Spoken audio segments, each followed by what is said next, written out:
How poetry might change the world. Poetry can be wedges to pry under great buildings housing stock exchanges, letting them crash their full length, crushing horse-drawn cabs, streetcars, and brokers carrying guns to help close stock sales.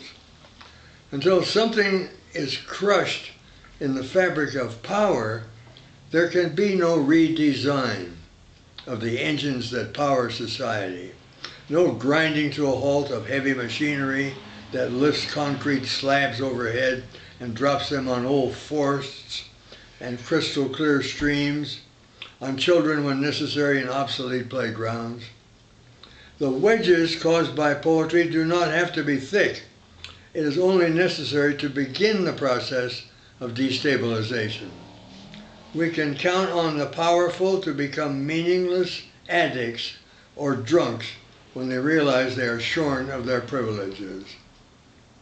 Poetry can be so delicate, like a butterfly's wings, but 1,000,000 butterfly wings can turn over an army tank at high speed. Poetry might change what police read on their computers. Words of love, words of acceptance, instead of punishing words, to impoverish those who cannot afford to have their old cars towed from 1-hour parking zones.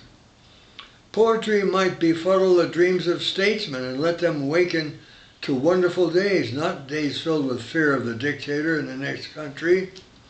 Poetry might make sergeants and captains fall in love with native women and decide to take off their uniforms in broad daylight. It might give babies the leverage to unseat presidents, chief justices, and casino lords.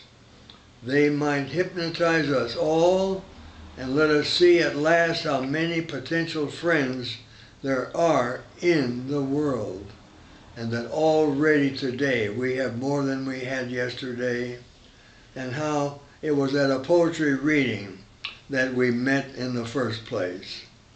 October 1993.